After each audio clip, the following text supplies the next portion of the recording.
महाराष्ट्र में विधानसभा की 288 सीटों पर चुनाव के लिए वोट डाले गए। महाराष्ट्र में करीब 59% पोलिंग हुई, लेकिन किसी भी चुनाव में पोलिंग के बाद लोगों का सबसे ज्यादा इंटरेस्ट ये जानने में होता है कि लोगों ने किसको वोट दिया, कौन जीतेगा और सरकार किसकी बनेगी।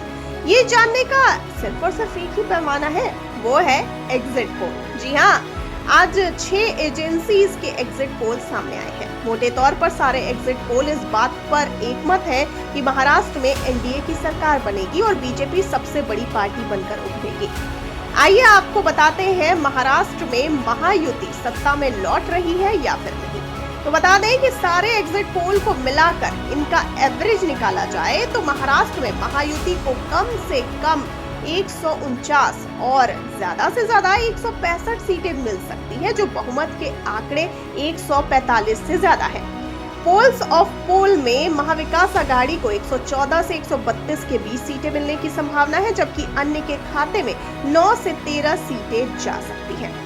वहीं दूसरी ओर आपको बता दें कि महाराष्ट्र और झारखंड विधानसभा चुनाव 2024 के एग्जिट पोल पर महाराष्ट्र के उप मुख्यमंत्री और नागपुर दक्षिण पश्चिम से भाजपा उम्मीदवार देवेंद्र फडणवीस का रिएक्शन सामने आया है।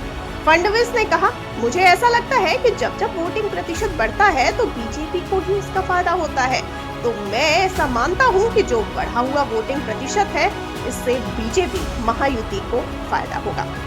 वहीं दूसरी ओर एग्जिट पोल पर शिवसेना यानी यूबीटी नेता आनंद दुबे ने कहा, महाराष्ट्र में विधानसभा का चुनाव समाप्त हो गया, सब कुछ अब ईवीएम में बंद हो गया है। अब अलग अलग संस्थाओं के एग्जिट पोल आने लगे हैं। हम एग्जिट पोल पर सवाल नहीं करना चाहते हैं। एग्जिट पोल पर कितना विश्वास करना है, कितना नहीं, ये हम जनता पर छोड़ते हैं। लेकिन महाराष्ट्र में एक बात तो तय हो चुकी है कि महाराष्ट्र में महाविकास आघाड़ी की पूर्ण बहुमत की सरकार आने वाली है। वहीं दूसरी ओर शिवसेना यूबीटी नेता अंबादास दानवे ने भी कहा कि हमने कुछ एग्जिट पोल देखे, लेकिन जिस तरह से हम जमीन से जुड़े हुए हैं और हमने कई जगहों का मुआयना किया है, उससे एमवीए को स्पष्ट बहुमत मिल रहा है। सर्वे जो भी हो, लोगों ने महायुति को हटाने का फैसला कर लिया है। आगे केंद्रीय मंत्री रामदास अठावले ने कहा, मुझे लगता है पीएम मोदी के नेतृत्व में 10 साल में जिस तरह से देश का विकास हुआ है, केंद्र सरकार की योजनाओं का भी लोगों को फायदा हुआ है। महायुति ने 2.5 साल में जो भी फैसले किए हैं, उनका फायदा जनता को मिला है। हमें पूरा भरोसा है कि महायुति को बहुमत मिलेगा।